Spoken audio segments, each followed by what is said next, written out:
जय श्री महाकाल। आज मैं आपको अपने जीवन में एक महाकाली के दर्शन की अनुभव आप लोगों को बताता हूँ। ये लगभग सन 2010 की बात है, 9 या 10 की बात है, शायद 10 की बात रही होगी। पावागढ़ गुजरात की घटना है यह। पावागढ़ गुजरात की घटना है और मुझे वहाँ बुलाए थे अवघड़ सत्येंद्र नाथ करके थे उस समय। और पावागढ़ के मेन जब ऊंचाई पे आप चढ़ोगे तो एक तालाब है, उसके थोड़ा और नीचे ही उनका एक छोटा सा आश्रम जैसा था। उसके राइट साइड एक और रास्ता जाता है, शिव मंदिर है, उसमें 4-5 एक गुम्बद जैसे मकबरे जैसे बने हुए हैं। एक साइड उधर कोई जाता आता नहीं है, तो उधर ही मुझे बुलाए हुए थे पहले शिव मंदिर पे। तो मैंने कहा कि मैं जाता हूँ, पहले देवी का दर्शन कर लूँगा तब आऊँगा। तो मुझे वो बता दिया कि आप ऊपर नेटवर्क नहीं आते हैं, नेटवर्क नहीं आते हैं और मैं यहाँ यहाँ मिलूँगा। अब हम मुझसे मिल लेना।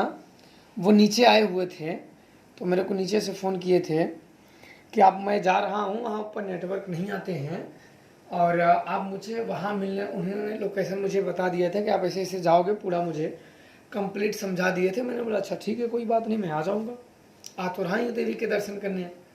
तो मैं भी देवी का बहुत बड़ा भक्त था। माता से स्वप्न के माध्यम से, ध्यान के माध्यम से, जब देखो, जब सच्ची मन में श्रद्धा हो और भक्ति सच्ची हो तो कभी वो देवी अपने से दूर लगती ही नहीं है कि हम उनसे बहुत दूर हैं, हम उनसे जुड़ नहीं पाएंगे, या हमारे लिए बहुत दूर की बात है, या हमसे बात नहीं हो पाएगी। ऐसा कुछ नहीं होता है। जब उनके ऊपर उनसे पूरा लगाव रहता है, सच्चे मन से जुड़े होते हैं, तो उनका कुछ अंश हमारे भीतर रहता है। जब जो हमारे अंदर उनका अंश कुछ हमारे भीतर रहता है, वो हमें उनसे जुड़ने में मदद करता है, तुरंत हमें उनसे जोड़ देता है।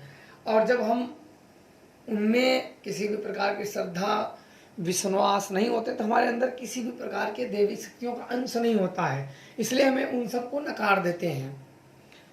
तो मैंने बड़ी पूजा पाठ भक्ति की, तो मैं इन्हें जान गया। अपने गुरु के सानिध्य में भी मैंने जब शमशान में उन्हें देखा तो मुझे ये तो था कि शक्तियाँ तो होती हैं, पर ये दिखती बहुत कम लोगों को हैं।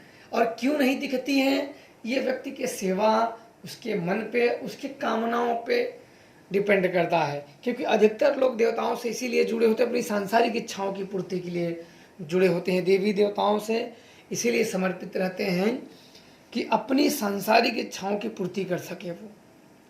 और सांसारिक इच्छा पूर्ति करने का मार्ग यही होता है कि भटकना। खैर ये बात अलग है। अब हमने वहाँ गए, अब जाने के बाद काफ़ी चढ़े, क्योंकि बड़ी देवी बहुत ऊंचाई पे निवास करती हैं। तो चढ़ते चढ़ते काफ़ी जगह पे रुके, रुकते रुकते रुकते रुकते बिल्कुल वहाँ चोटी पे गए। थोड़ा सा चोटी के पास थोड़ा सा एक तालाब था, वहाँ रुके और हाथ पैर धोए, जूता चप्पल वहाँ उतारे। तब वहाँ थोड़ा सा बैठे और माता का ध्यान किए कि माता मैं आ रहा हूँ, आप दर्शन मुझे दीजिए। ऐसे मैंने प्रार्थना उनसे किया, प्रार्थना कि माता मैं उतने दूर से आया हूँ, गुजरात आया हूँ, पावागढ़ देवी आपके स्थान पे। और मैंने यहाँ सुन रखा था कि गुजरात के लोगों ने मुझे बताया कि यहाँ एक कोई राजा था, अभी तो मेरे को नाम नहीं याद है उन राजा का। उन्होंने देवी को प्रत्यक्ष रूप में वो खड़ी थी, तो उन्होंने कुछ आंचल वाचल कुछ पकड़ा था, तो उन देवी ने कई बार चिताया लेकिन नहीं माने। तो कुछ दंड वंड दिए थे, कुछ बोले थे, क्योंकि वो सन 2010 की कहानी, तो मेरे दिमाग में भी उतना वो नहीं है। अब वहाँ जब गए, ध्यान किया, तो बोले कि हाँ आओ, इसे ध्यान में ही उनसे जुड़ाओ, ध्यान में ही ऐसे कुछ संकेत मिले। तो मैंने बोला अच्छा चलो चलते हैं। अब वहाँ जब ऊपर चढ़े, ऊपर वहाँ से जो तालाब के पास से सीढ़ी स्टार्ट होती है, वहाँ ऊपर गए तो काफ़ी भीड़ होने के कारण मैं वहाँ जब देवी की मूर्ति देखे, सामने पड़ी हुई थी, 3 छोटी छोटी आँखें तो दिख रही थी। और मैंने प्रार्थना करके कि माता मुझे दर्शन देना। एक जब भक्त बड़ी दूर से आता है कहीं एक पूजनीय स्थान पे, तो बड़ी आस लेके आता है कि देवी के दर्शन होंगे माता। मैं कुछ विशेष आपके लिए हूँ तो मुझे दर्शन आप जरूर देना, किसी न किसी माध्यम से, या मूर्ति को ही हम देखें तो हमें ये हो जाए कि हाँ हमने आपको देखा, हमें कुछ ऐसा फील हो या हमें महसूस हो, या आप मुझे कुछ ऐसे अनुभव ही करवा देना। अब वहाँ मैंने गया। अब जाने के बाद देवी के मैंने देखे तो बिल्कुल जैसे सुप्तावस्था हो, जैसे आम मूर्तियों के दर्शन करो ऐसे। देखो एक जब तंत्र मंत्र तांत्रिक साधना वाले जो शमशानी साधनाओं को साधता है तो उसके अनुभव से तो ज्ञात ही हो जाते हैं। एक जो प्रत्यक्ष शक्ति खड़ी हो या ना हो, पर ईश्वर शक्तियाँ अनुभव जरूर दे देती हैं ताकि उस भक्त का विश्वास खंडित ना हो, विश्वास ना टूटे, इसलिए वो शक्तियाँ अनुभव दे ही देती हैं अगर सच्ची श्रद्धा और विश्वास और समर्पण है तो। अब मैं वहाँ गया। अब जाने के बाद मुझे कुछ ऐसे अनुभव नहीं हुए तो मेरे को बड़ा अचंभा लगा। और उस समय पे जब मैं गया था तो वहाँ कुछ मशीनें लगी थी ऊपर, जैसे आदमी एंटर करता है और बाहर निकलता है। तो मैं उस समय लगभग 1 बजे के लमसम में पहुंचा था, 1 बज रहा होगा।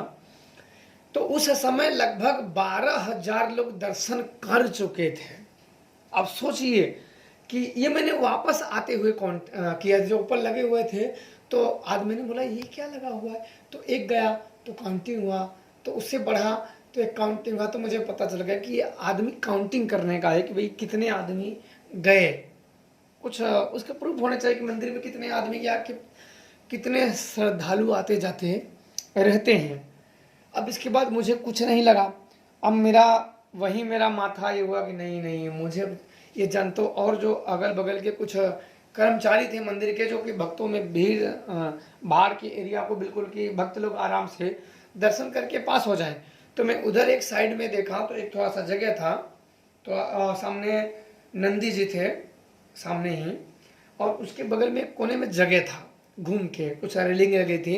अब फिलहाल उनको तोड़ दिया गया है। अब मैं गया हुआ था भी दर्शन करने के लिए, 21 या 22 में मैं गया था दर्शन करने के लिए। 22 में मैं गया था, तो बदल दिए, वो पूरा प्लेस ही बदल गया। पहले पुराने मार्ग को बिल्कुल बंद कर दिया गया है। जब मैं गया था उनका आश्रम का भी रास्ता बंद कर दिया गया, पता नहीं वो कहाँ थी, मेरे से उनसे कांटेक्ट नहीं हुआ घर बाबा से। तो इसके बाद मैं वही ध्यान में बैठा। अब बैठने के बाद कि देवी आप हो कहाँ, आखिर हो कि नहीं हो, क्योंकि मैंने जो राजाओं वाली कहानियाँ मुझे गुजरात के लोगों ने बताए हैं, तो बताने से तो बिल्कुल ठीक है, क्योंकि यहाँ के लोग हैं तो उतना जो इनकी बातों में काफ़ी सत्यता होती है। ये बिल्कुल देवी देवताओं के प्रति समर्पण होते हैं, समर्पित होते हैं और अपने काम के लिए अग्रसर रहते हैं। अब इसके बाद वहीं बैठ गए, मैंने माता के मंत्र पढ़े और माता के ध्यान में लग गए कि जब तक उत्तर नहीं मिलेगा हम उठेंगे नहीं। हम भी जिद्दिया के वहाँ बैठ गए कि जब तक हमें उत्तर मिलेगा नहीं, और मंत्र आंख बंद कर लिया। अच्छा एक बात और कि वो सभी को हटा रहा था, वो व्यक्ति नहीं इधर निकलो निकलो इधर मत आओ, लेकिन उसने मुझे एक शब्द नहीं बोला। मैं वहाँ बैठ गया और मैं साइड, मतलब वो लाइन से निकल के मैं साइड हुआ, पर उन्होंने मुझे एक शब्द नहीं बोला कि आप उधर जाओ या इधर जाओ या उधर जाओ, जो सभी को हटा रहे थे। मुझे एक तो अचंभा हुआ कि मुझे अच्छा क्यों नहीं बोले। मुझे थोड़ा सा लगा कि यहाँ हो सकता है कि भाई बैठने ना दिया हो, क्योंकि एरिया जब चेंज हो तो ये लगता है कि भाई यहाँ का रूल क्या है, नियम क्या है, ना पता हो तो क्या हो। पर उन्होंने हमें कुछ नहीं बोला और हम वहाँ आराम से बैठ गए, अगल बगल सबको, लेकिन उन्होंने मुझे कुछ भी डिस्टर्ब बिल्कुल नहीं किए। और उतने एरिया में जब तक मैं था, मुझे जहाँ तक आवाज़ है कि कोई व्यक्ति तो बैठा ही नहीं था, सब अपने फोटो खींचने में ही परेशान थे। अब इसके बाद मैं वहाँ ध्यान में बैठ गया कि देवी आपने मुझे दर्शन नहीं दिए।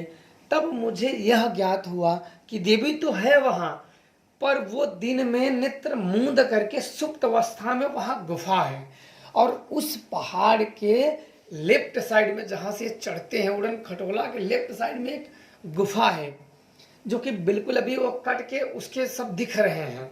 वहाँ एक स्थान है जो माता के गुप्त मंदिर है, इसको तो वहाँ डूंगर पे जो बोलते हैं वो बना दिए गए हैं, वो गुप्त स्थान है। अब मैंने सारे किए, वो गुप्त स्थान है तो यहाँ कब आती है देवी माता, अब यहाँ कब आती हो? रात को ये हुआ कि रात को आती हैं।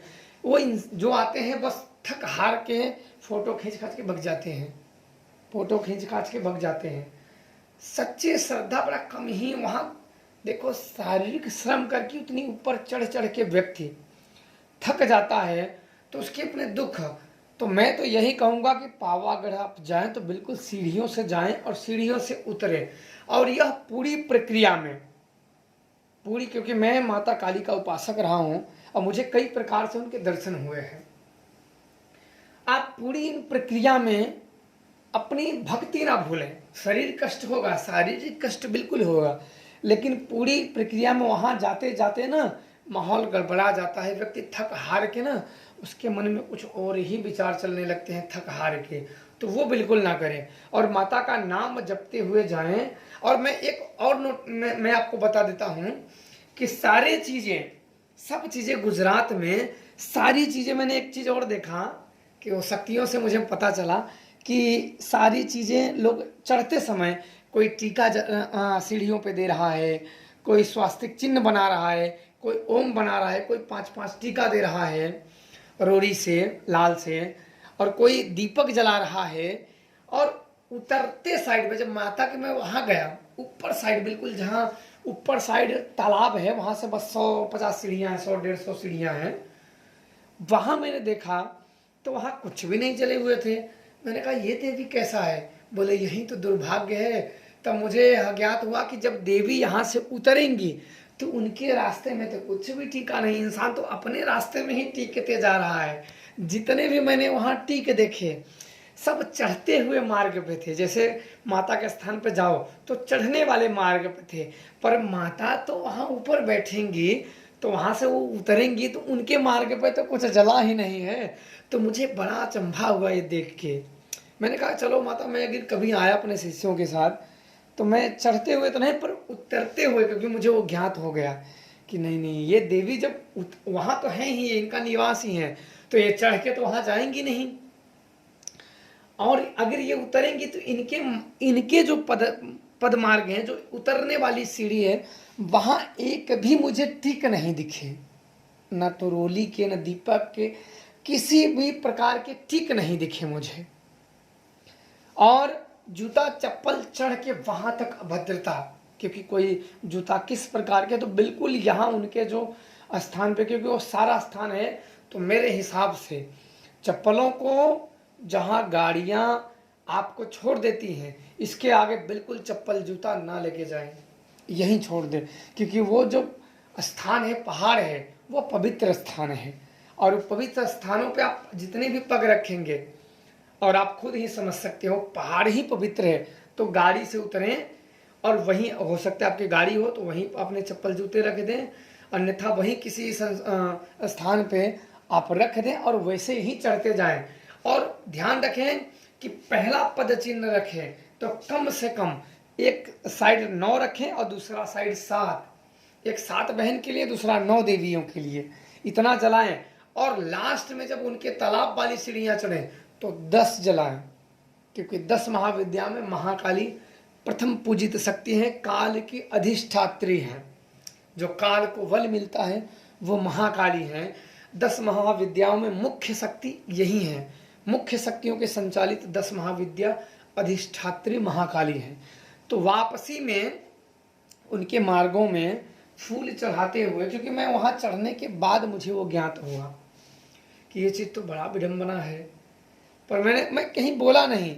फिर ये हुआ कि भाई देखो चलते हुए सारे मार्ग क्लियर हैं, कोई दीपक जला रहा है, कोई लौट रहा है, कोई क्या कर रहा है, सब चलते मार्ग पे, पर वापस उनके मार्ग पे जहाँ फूल बिछाना चाहिए, जहाँ टीक लगाने चाहिए, जहाँ सिंदूर के टीक लगाने चाहिए, वहाँ तो कुछ भी नहीं, एक निशान नहीं। तो मैंने बोला वो भैया, व्यक्ति को यही होता है कि किसी के मार्गदर्शक के बिना ना किया जाए, अन्यथा बहुत चीज़ें इसमें त्रुटियां हो जाती हैं। तो त्रुटियों के कारण किए कराए पे पानी फिर ही जाता है। तो इसलिए बहुत सारे नियम है। और अब मैं अगले पार्ट में उनसे बात करना और इनके बारे में जो गुप्त मेरी बात हुई थी वो मैं बताऊंगा। और बहुत सारे भूत प्रेतों को वहाँ मैंने ठीक किया, बहुत अनगिनत लोगों को मैंने ठीक किया, क्योंकि मैंने उस समय पे सन 2008 से और मैं कई वर्षों तक लगातार मैं पावागढ़ जाता था। हर महीने में लगभग 6 से 7 बार मैं जाता था। कई वर्षों तक मैं गया हूँ और कई भूत प्रेतों को कई स्थानों पे मैंने सभी को हटाया हूँ। मैं आप लोगों को स्टेप बाय स्टेप में हर वीडियो के माध्यम से बताऊंगा। यह महाकाली का पावागढ़ देवी सभी पे आशीर्वाद करें और सबको प्रसन्न रखें। बाकी जानकारी अगले पार्ट में। खुश रहें और प्रसन्न रहें। जय श्री महाकाल। आपको